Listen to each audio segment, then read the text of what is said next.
Գիշերը, երբ քաղաքը քնում է, մենք արթուն ենք մնում քննարկելու ամենազգայուն թեմաները։ Առողջություն, հարաբերություններ, ընտանիք ու սեռական կյանք։ Մեր գիշերային զրույցներում մենք խոսում ենք այն ամենի մասին, ինչի մասին դուք լռում եք։ Բարի ուշ գիշեր։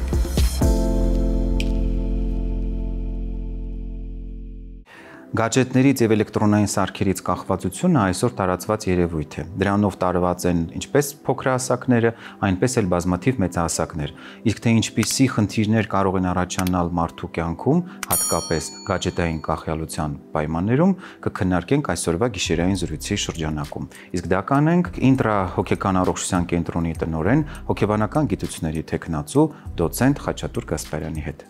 Պարոն Գասպարյան, բարի ուշ գիշեր, շնորհակալ եմ կրկին հանդիպելու համար մեր գիշերային զրույցի շրջանակում։ Շնորհակալություն հրավերի համար։ Եկեք հասկանանք ինչ ասել է գadgetային կախյալություն եւ ինչպես այն կարող է ազդել առողջության, մասնավորապես սեռական առողջության վրա։ Նախ եւ առաջ պետք է ասել, որ դեռևս 2019 թվականին կախյալությունը, որը վերաբերվում է սեռական բնույթի նյութերի չարաշահման հետ, ընդունվել է միջազգայինորեն որպես հիվանդագին խանգարում։ Ուրեմն դա կոչվում է գadgetներից եւ ոչ միայն գadgetներից, ինտերնետից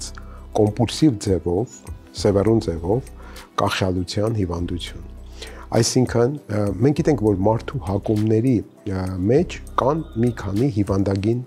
հակումներ, դրանց մեջ մտնում է խաղամոլությունը, դրանց մեջ մտնում է գողամոլությունը, կլեպտոմանիան կամ հրամոլությունը, ինչպես նաև դրանց մեջ մտնում է տրիխոտիլոմանիան։ Այդ հիմնականների մեջ փաստորեն այսօր առաջադեմ բժշկագիտական այսպես միտքը ավելացրել է եւս մեկ խանգարում, որը վերաբերվում է հենց ինտերնետին, գadgetներին, համակարգիչներին։ Այդ կախյալությունը ենթադրում է, որ մարդու կյանքի վրա գadgetը ունենում է արդեն զգալի ազդեցություն, այն աստիճան, որ դա թույլ չի տալիս նրան լիարժեք կատարելու իր ընտանեկան դերը, ազդում է իր աշխատանքային գործունեության վրա, ազդում է նրա տրամադրության եւ ամենօրյա կյանքի վրա, մի տեսակ ոնց որ թափանցում է նրա կյանքի բոլոր ոլորտները եւ խանգարում, որովհետեւ դուք գիտեք, մեր կյանքը ունի որոշակի ժամանակային սահմանափակումներ բոլոր կյանքի փուլերում եւ եթե մենք այդ ընձեռված ժամանակահատվածը վատնում ենք ինտերնետային այս կամ այն ավելորդ ինֆորմացիա, որը որ մեզ հետագայում պետք չի, դա մի տեսակ ոնց որ ուղեղի համար լրացուցիչ աղբ է, որի հետ մենք չգիտենք ինչ անել։ Այդ պարագայում իհարկե շատ կարևոր է, որ մենք բարձրացնենք եւ միգուցե նաեւ այս հաղորդման միջոցով մեր հեռուստադիտողների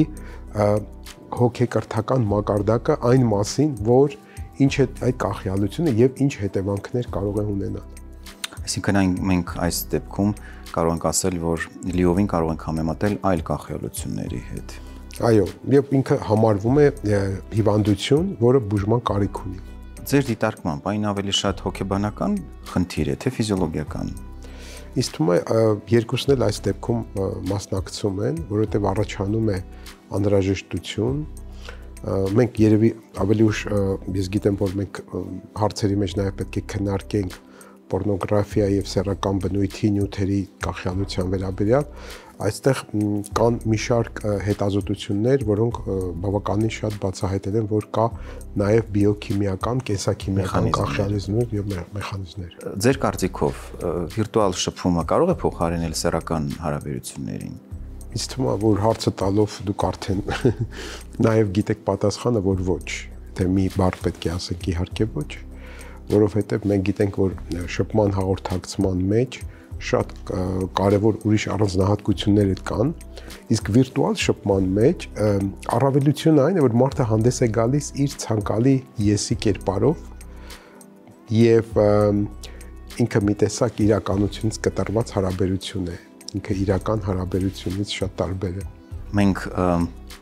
տարբեր կլինիկական դեպքեր ունենք դրա հետ կապված եւ շատ դեպքերում այնքան է տարված վիրտուալ կյանքով այցելում պացիենտը, որ նույնիսկ չի էլ ուզում մտածել իրական սեռական հարաբերությունների մասին եւ սա մենք արդեն գործ ունենք բավականին բարդացած դեպքերի հետ, երբ այնքան է կլանվել վիրտուալ սեքսով, որ առանց դրա չի պատկերացնում իր կյանք։ Դա իր առօրյան է եւ երևի թե դուք էլ վստահ եմ ձեր պրակտիկայում ունեցել եք նման դեպքեր, որի պարագայում ինքը չի կարևորում իրական շփումը, հատկապես մարմնական, սեռական, բայց չափազանց իրեն կոմֆորտ է զգում վիրտուալ դաշտում, որովհետև ժամանակի ընթացքում այնքան շատ են արդեն գերբնական խթանները վիրտուալ տարբերակով, հա, նույն պորնոգրաֆիայի միջոցով, որ ինքը արդեն սովորական հարաբերություններից հաճույք չի ստանում։ Երևի դուք էլ նկատած կլինեք, նման այցելուները միշտ նշում են, որ հաճույք ավելի շատ իրենք ստանում են այդ ճանապարհով։ Այո, շատ հետաքրքիր հարց եք բարձրացնում, շատ այժմեական է այս հարցը։ Գիտեք, բանը նրանումն է, որ վիրտուալ շփման ժամանակ նախ ընտրված են բացառիկ, ասենք, մարմնի կազմվածք ունեցող եւ օգտագործողը, օգտատերը կարող է գնալ եւ ընտրել հատկապես իր սեռական ֆանտազիայի համարժեք նյութը եւ բացի դրանից, ինչպես ցույց են տվել ուսումնասիրությունները, ժամանակի ընթացքում որքան շատ է մարդը օգտվում, այնքան նրա մոտ իրականությունից մի տեսակ կարծես դերեալիզացիա է տեղի ունենում, կտրվում է։ Այս պարագայում ինքը փաստորեն իրական հարաբերության մեջ կան մի շարք բաներ, որոնք որ կարող է ասենք մարմնի կազմվածքը, ինչ որ մի իրավիճակ, դրսից ձայներ, հազարումի ազդող ուրիշ ֆակտորներ կան եւ մարդը աստիճանաբար խուսափում է իրական սեռական հարաբերություններից, որովհետեւ ինչ հետազոտությունը, ինչպես նշեցի, կան հետազոտություններ, դրանցից մեկը ցույց է տալիս, որ ամեն անգամ մուտք գործելով վիրտուալ պորնոգրաֆիայի, ասենք, սայթ, մարդու մոտ հերթական անգամ նրա մոտ դոֆամինի մակարդակը բարձրանում է եւ ամեն անգամ ավելի շատ է բարձրանում։ Մինչդեռ իրական սեռական հարաբերության ժամանակ բազմագործոն է, բոլոր գործոնները չէ, որ միշտ համընկնում են եւ մեր երազած կամ իդեալական ձևով են, կարող է նույն չափով դոֆամին չարտադրվել եւ դա փաստորեն խանգարում է, նա նախընտրում է այն վիրտուալը, քան թե իրականը, որը որ ինչպես ասում են, ավելի բնական է եւ բարոյական է։ Եվ դրա համար էլ իր մոտ առաջանում է այդ կախյալությունը, այո, կախվածությունը։ Պարոն Գասպարյան, որոնք են այն առաջին նշանները, որոնք հուշում են, որ առաջացել է կախյալություն եւ վտանգ է ներկայացնում հատկապես սեռական առողջությանը։ Գիտեք, ես կնախընտրեի վերջում ամփոփենք կախյալության ախտանշանները, պատկերը, որտեղ խոսենք ընթացքում խնդրի ձևավորման ընթացքի վերաբերյալ։ Շատ բարի։ Ես կուզենայի ասեմ, որ ինքնադրսևորման ժամանակ, հատկապես վաղ պատանեկան տարիքում, երբ որ սեռական հասունացման բուռն ընթացք է սկսվում, երբեմն կարող է լինել, որ պատանին վախենա դեռևս իր համար անծանոթ, կարևոր չի որում իքական կամ արական սեռի ներկայացուցիչ, նա կարող է վախենալ այդ հարաբերության ընթացքից, որովհետև իր համար անծանոթ, անսովոր բան է։ Եվ գուցե տեղին կլինի նշել, որ ինտերնետի միջոցով շատ անգամ երեխաները նաև կրթվում են սեռական կյանքի վերաբերյալ։ Մենք ապրում ենք այնպիսի մի հասարակության մեջ, որտեղ սեռական խնդիրների մասին որպես կանոն մենք լռում ենք ընտանիքներում, չենք սիրում այդ մասին մանրամասը խոսել, բացատրել եւ կարծեմ մենք միասին հաղորդում ենք ունեցել այդ ուղղությամբ։ Այո, ես ինչու եմ սա հատկապես շեշտում, որովհետեւ քանի որ մեր ընտանիքներում այս թեման եւ շատ երկրներում է այդպես փակ թեմա է, տաբուացված։ Այո, ինտերնետի միջոցով նրանք կարող են տեղեկություններ ստանալ, բայց այստեղ կա մեկ ուրիշ վտանգ, որ ինտերնետի կողմից տրամադրված սեռական առողջության վերաբերյալ նյութը կարող է չհամապատասխանել իրականությանը այն առումով, որ յուրաքանչյուրի մոտ կա ինքնատիպ որոշակի սեռականության էլեմենտներ։ Եթե նա նայում է նյութի մեջ այսպես է, բայց իր մոտ նույնը չէ, կնշանակի, որ ինքը ունենում է արդեն բավականին շատ բարդույթներ հետագայում սեռական։ Ուրեմն երբեմն վախը սեռական հարաբերության նկատմամբ տագնապը, հատկապես առաջին սեռական հարաբերությունը շատերի մոտ այնքան էլ հաջող չի լինում, ինչպես ցույց է տալիս ստատիստիկան։ Դա կարող է հետևանք լինել, որ մարդիկ սկսեն դիմել վիրտուալ պորնոսայտերի, որովհետև այնտեղից ստացած տեղեկությունները մի կողմից նրանց օգնում են ավելի լավ հասկանալու, պատկերացնելու խնդիրը, մյուս կողմից նրանց ապա կողմնորոշում են, որովհետև այն ինչ որ այնտեղ մատուցվում է հատուկ ֆիլտրներով նկարահանված, գեղեցիկ ռակուրսներով, երաժշտությունով, այո, դրանք փաստացի միշտ չի որ համապատասխանում են իրական սեռական հարաբերությունների պատկերին։ Եվ այս դեպքում շատ հաճախ նաև առաջանում են այսպես կոչված թվացial սեռական խանգարումները, որովհետև ինչպես դուք նշեցիք, մի բան տեսնում են, բոլորովին այլ բան իրենց իրական կյանքում են նկատում, իրենց թվում է, թե իրենք ունեն ինչ-որ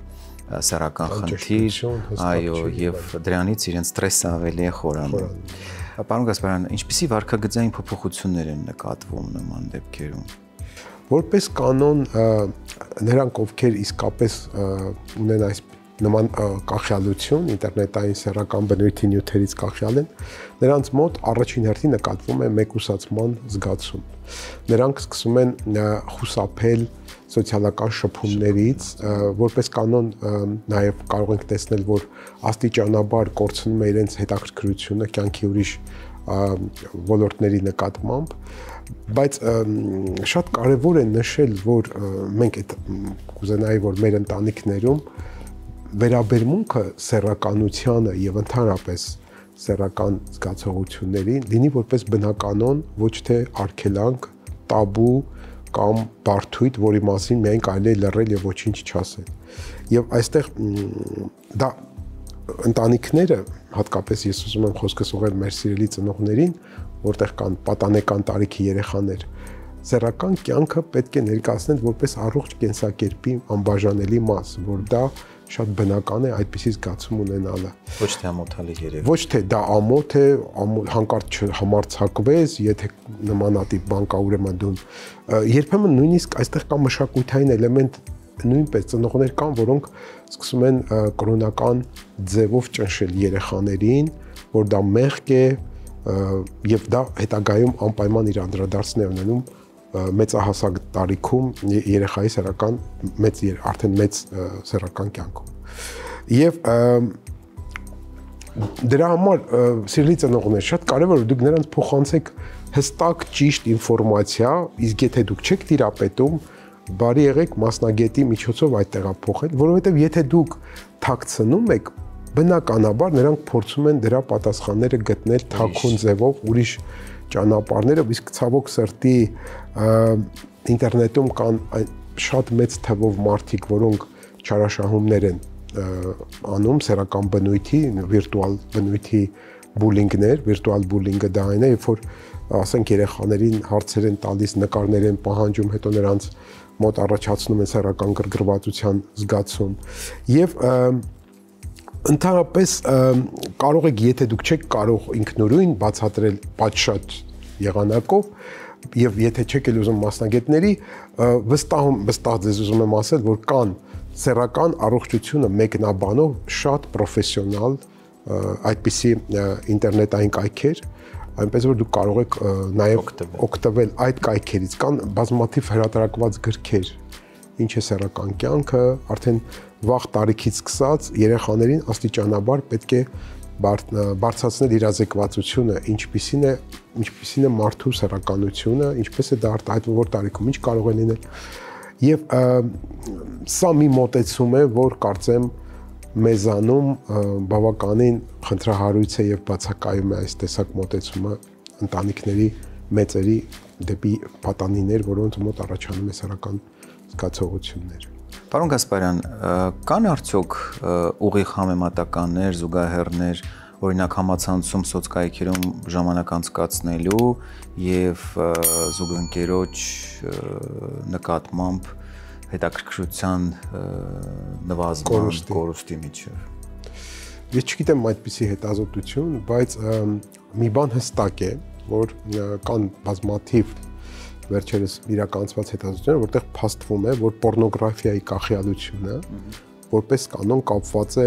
միայնության եւ տագնապային զգացողության հետ։ Այսինքն մտնելով վիրտուալ աշխարհ, մարդը մի տեսակ սեփական իրականությունից դուրս է գալիս եւ այնտեղ, ինչպես արդեն վերևում նշեցինք, հանդես է գալիս իր ցանկալի եսով, ոչ թե իրական եսով։ Իրական եսը ունի բարդ հարաբերություններ, ամենտեղ որ չի, որ իրեն ընդունում են այնպես ինչպես ինքն է, ամենտեղ չէ, որ նրան գնահատում են կամ վստահում են, երբեմն քննադատում են։ Նրա համար վիրտուալ աշխարհում մարդը իրեն ավելի կեղծ, ավելի լավ է զգում եւ իր եսը շատ անգամ ավելի նարգիզական ապրումներ է ունենում, քան թե իրական կյանքում։ Իսկ զուգընկերը կարող է հասկանալ, որ արդեն խնդիր կա։ Ինձ թվում է, եթե իսկապես խորը քիմիական կապ կա զույգերի մեջ, նրանք շատ արագ նույնիսկ հեռախոսային ձայնից կարող են հասկանալ, որ մի բան այն չէ, եթե խորը կապ ձևավորված է։ Եվ ընդհանրապես շատ կարևոր է, որ նորից մի անգամ եւս հոգեբանական տեսանկյունից կարևոր է, որ խնդիրների մասին խոսել, ոչ թե ձևացնել, որ չկան խնդիրներ, ոչ թե խփել միմյանց, ասելով, որ չէ, դու ճիշտ չես զգում եւ այլ խոսել խնդիրների մասին, որտեղ մենք քանի դեռ խնդիրը չենք վերել ուշադրության ֆոկուս, նրա լուծման մասին հարց լինել չի կարող։ Կարծում եմ երևի նաև զուգընկերը կնշի, որ իրենց շփումների բնույթն է փոխվել կամ գուցե զուգընկերոջ մոտ նվազել է հետաքրքրությունը բնական հարաբերությունների նկատմամբ կամ այո խուսափողական վարք ունի, միշտ պատճառներ է բռնում, որպեսզի չհանդիպեն, հետաձգում է, ուշանում է եւ դա փաստորեն դրանք ինդիկատորներ են, այդպիսի չափորոշիչներ են, որոնք խոսում են, որ աստիճանաբար հարաբերությունը գտնվում է փլուզման շեմին։ Ինչպես արդեն նշվեց, գadgetային կախյալության դեպքում առաջանում են բազմաթիվ սեռական խանգարումներ, եւ դրանցից մեկը պոտենցիայի խանգարումն է։ Այո, տևական ժամանակ անցկացնելով համացանցում եւ բավարարվելով պոռնոֆիլմեր դիտելով, տղամարդու մոտ սկսում է ժամանակի ընթացքում նվազել պոտենցիան։ Սակայն դա լուծելի է եւ այդ հարցում մեզ օգնության կարող է գալ մեր հաղորդման գործընկեր Bonfarm ընկերության Megapotence-ին Long կենսաբանական հավելումը։ Megapotence-ին Long-ը ունի մի շարք առավելություններ։ Դրանցից մեկն այն է, որ Megapotence-ին Long-ը բուսական է, հարուստ վիտամիններով եւ միներալներով։ Մյուս առավելությունն այն է, որ այն չի առաջացնում կախյալություն։ Սա շատ կարևոր է հատկապես այն տղամարդկանց համար, ովքեր ինչ-ինչ պատճառներով խուսափում են ընդունել քիմիական ծագման խթանիչներ։ Պետք է նշեմ, որ վիտամիններն ու միներալները տուփում առանձնացված են առանձին տարբերակով եւ ընդունվում են նույնպես առանձին։ Մյուս առավելությունը նաև այն է, որ Megapotence-ին Long-ը ցուցաբերում է ընդգծված արդյունավետություն։ Պացիենտները բուժման ընթացքում արդեն իսկ նշում են, որ նկատում են պոտենցիայի բարելավում բուժման հենց սկզբնական ժամանակահատվածում։ Պարոն Գասպարյան, խոսեցինք իհարկե, թե ինչպես է ազդում զույգերի հարաբերությունների վրա, իսկ ինչպես է այն ազդում աշխատունակության վրա, կյանքի որակի վրա։ Ընդհանրապես նկատվել է, որ մարդը սկսում է դառնալ ավելի պակաս արդյունավետ ժամանակի ընթացքում, եթե նախկինում այս չափ արդյունավետ էր, հիմա չի հասցնում գործերը։ Նկատվում է նաև ուսման, եթե խոսքը գնում է աշակերտի կամ ուսանողի մասին, ապա նկատվում է, որ ուսման մեջ կա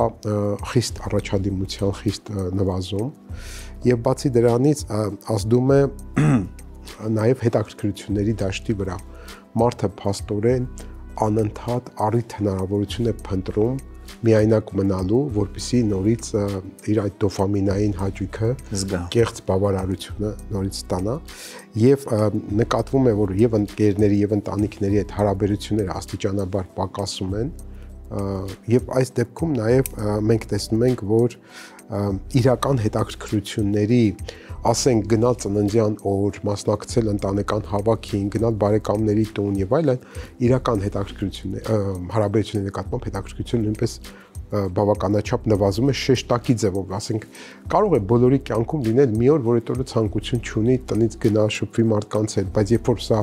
արդեն մշտական այդպես ձև է ստանում, կնշանակի, որ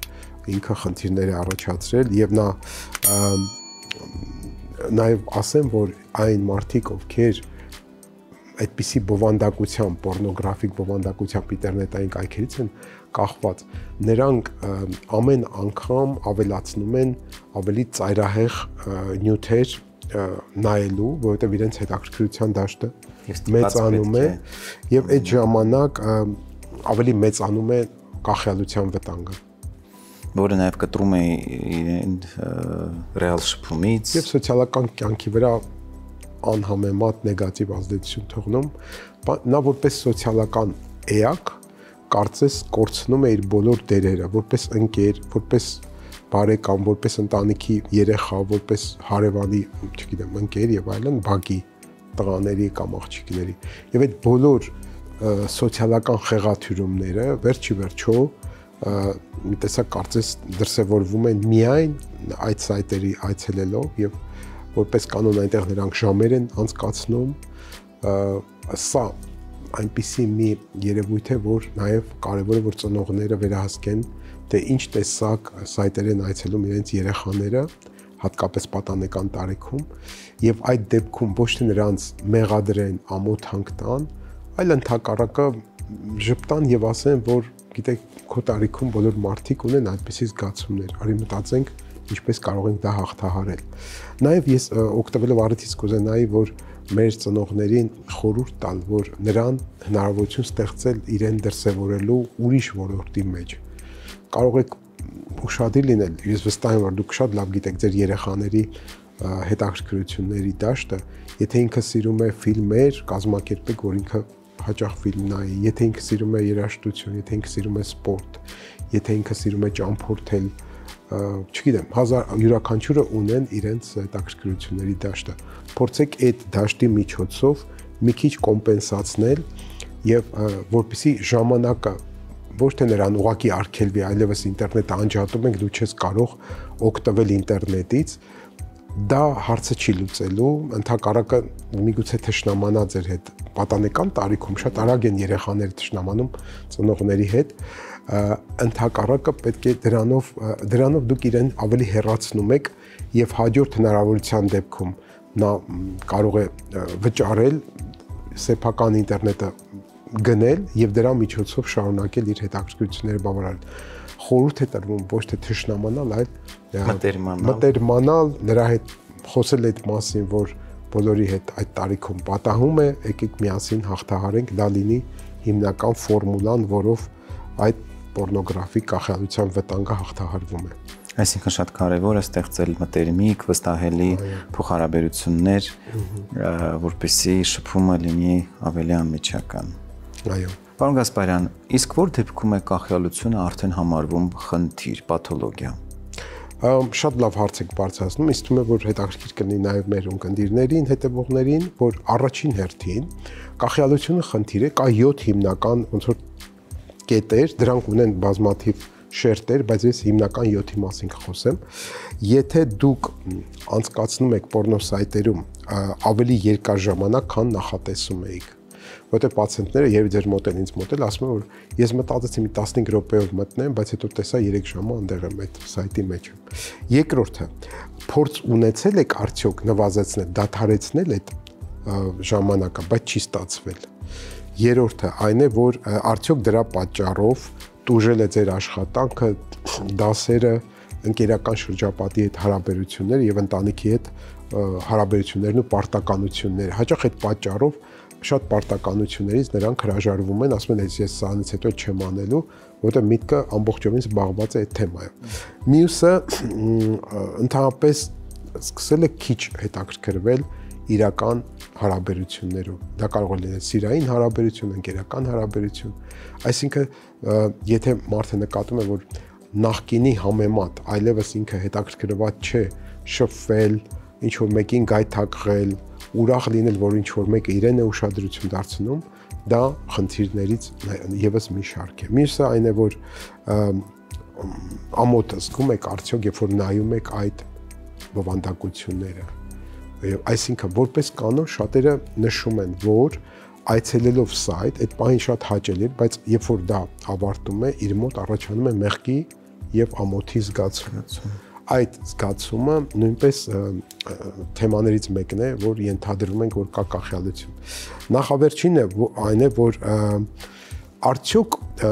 այդ պորնո բովանդակությունները ստրեսի, մենակության եւ տագնապների հաղթահարման միակ ելքն են դարձել ձեր կյանքում։ Դուք չունեք ուրիշ ստրեսի հաղթահարման ճանապարհ, որովհետեւ շատերի մոտ նկատվում է, որ տագնապայնության եւ մենակության զգացումի պատճառով է, որ իրենք դիմում են մի տեսակ դա կարծես կեղծ հակաստրեսային հաղթանակ է թվում, որովհետեւ դոֆամինը յուրահատուկ զգացում է տալիս։ Եվ վերջինը այն է, որ անընդհատ փորձում եք սովորական տեսանյութերը այլևս չեն բաղում, ինչ որ նախկինում ձեզ հաճելի էին, փորձում եք նոր ծայրահեղ բնույթի նյութեր փնտրել, նոր բովանդակություններ, նոր հետաքրքրություններ։ Սա այս նշածած բոլոր կետերը, եթե առնվազն 4-ը կա, 7-ից 4-ը, դա խոսում է այդ մասին, որ լավ կլինի, որ դուք դիմեք հոգեկան առողջության մասնագետի կամ սեքսոլոգի։ Շնորհակալություն, պարոն Գասպարյան, անչափ հետաքրքիր զրույցի համար։ Վստահ եմ, մեր հաղորդումը դիտելուց հետո հատկապես նրանք, ովքեր չէին գիտակցում, որ ունեն գadgetային կախյալություն, արդեն իսկ կսկսեն կռահել, մտածել եւ հանրայնության դեպքում կդիմեն համապատասխան մասնագետի օգնությանը։ Շնորհակալ եմ։ Շնորհակալություն հաղորդման հրավիրի համար։ Սեռական այբուբեն խորագրի ներքո ես պատասխանում եմ բոլոր այն հարցերին, որոնք դուք ուղարկում եք մեզ։ Շնորհակալություն մեզ հետևելու համար, մեզ համար անչափ կարևոր է ձեր վստահությունը։ Իսկ այժմ ընթերցեմ հարցը։ Ունեմ վաղաժամ սերմնաժայթքման խնդիր, խնդրում եմ ասեք, թե որքան պիտի լինի սեռական ակտի տևողությունը եւ ինչպես կարելի է այն երկարաձգել։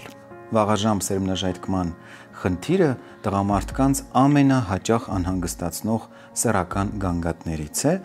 որի կապակցությամբ հաճախ դիմում են սեքսապաթոլոգի օգնությանը։ Վաղաժամ սերմնաժայթքումը խնդիր է համարվում, երբ 6 ամսվա ընթացքում անընդմեջ կրկնվում է եւ գնալով սեռական հարաբերությունների տևողությունը սկսում է կրճատվել։ Իհարկե, պետք է հաշվի առնել մի կարևոր հանգամանք։ Վաղաժամ կարելի է համարել այն սերմնաժայթքումը, որը տեղի է ունենում, եթե տղամարդը ապրում է ռեգուլար սեռական կյանքով։ Եթե տղամարդու մոտ սեռական կյանքը ռեգուլար չէ, ապա այս դեպքում վաղաժամ սերմնաժայթքումը չի համարվում որպես հիվանդություն եւ որպես կանոն բուժման ենթակա չէ։ Պարզապես պետք է շտկել, կարգավորել սեռական կյանքի ռիթմը։ Գրականության տվյալներով սեռական ակտի տևողությունը տարբեր է։ Որպես կանոն միջինացված համարվում է 3-ից մինչև 5, որոշ հեղինակների կարծիքով 7-8 րոպե։ Իհարկե պետք է նաև հաշվի առնել, թե երբվանից է կատարվում հաշվարկը, ոչ թե առաջին բարևից կամ առաջին համբույրից, այլ հաշվարկը կատարվում է անդամի ներհրումից մինչև սերմնաժայթքում։ Վաղաժամ սերմնաժայթքման պատճառները տարբեր են, մենք մեր նախորդ թողարկումների ժամանակ խոսել ենք դրանց մասին։ Հիմնական պատճառները բաժանում ենք երկու մեծ խմբերի՝ հոգեբանական եւ օրգանական։ Հոգեբանական պատճառներն են տագնապը, լարվածությունը, ստրեսը, դեպրեսիան, զուգընկերու հետ կապված անախորժությունները, ոչ ռեգուլար սեռական հարաբերությունները եւ այլն։ Օրգանական պատճառներից են բորբոքային գործընթացները,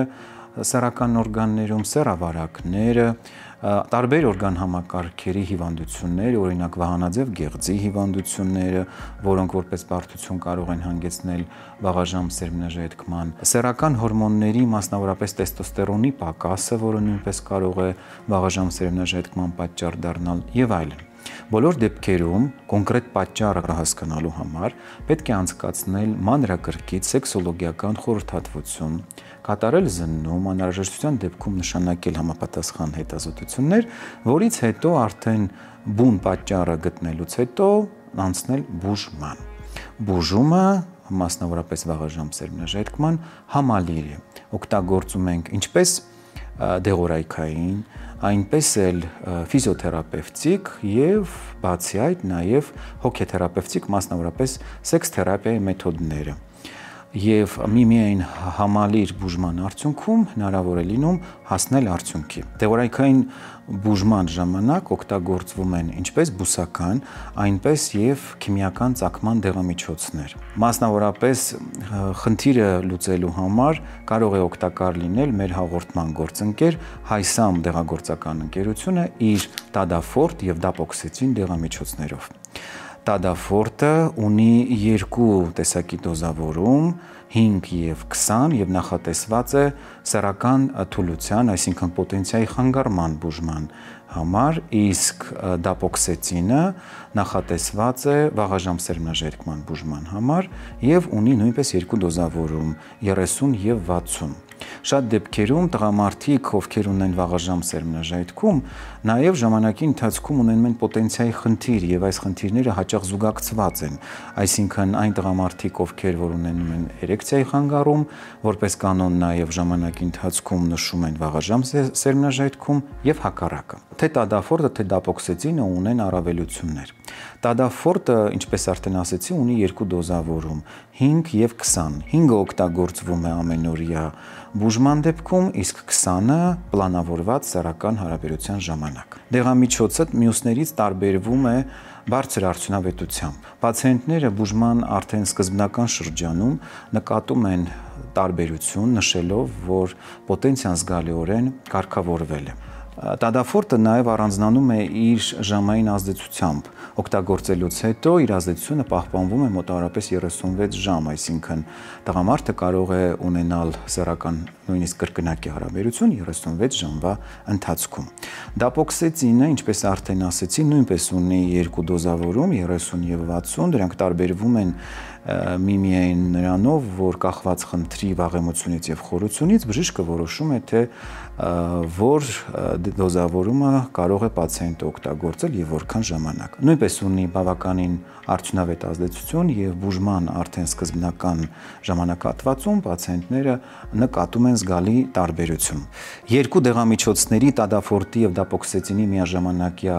օգտագործումը ապահովում է բավականին արդյունավետ բուժում։ Դրանով իսկ իհարկե ժամանակի ընթացքում շատ արագ վերականգնելով տղամարդու սեռական խնդիրները։ Եզրափակելով հարցը ուզում եմ ընդգծել, որ սեռական բոլոր խանգարումները, թե վաղաժամ սերմնաժայթքումը, թե պոտենցիայի խանգարումը եւ թե մյուս բոլոր սեռական խնդիրները գործնականում հնարավոր է արդյունավետորեն բուժել։ Պարզապես այցելուն պետք է մանրակրկիտ հետազոտվի եւ ախտորոշվի։ Միայն այս դեպքում է հնարավոր հասնել արդյունավետ բուժման։ Եղեք առողջ եւ լավատես։ Այսօրվա գիշերային զրույցն էլ ավարտվեց։ Գտեք մեզ ATV-ի եթերում ամեն ուրբաթ։ Իսկ համացանցում դա կարող եք անել ցանկացած պահի եւ ցանկացած ժամի։ Թողեք մեկնաբանություններ, տարածեք մեր տեսանյութերը։ Մեզ համար անչափ կարևոր է ձեր կարծիքը։ Մենք խոսում ենք այն ամենի մասին, ինչի մասին դուք ուզում եք լսել։ Գիշերային զրույցները շատ առողջարար են։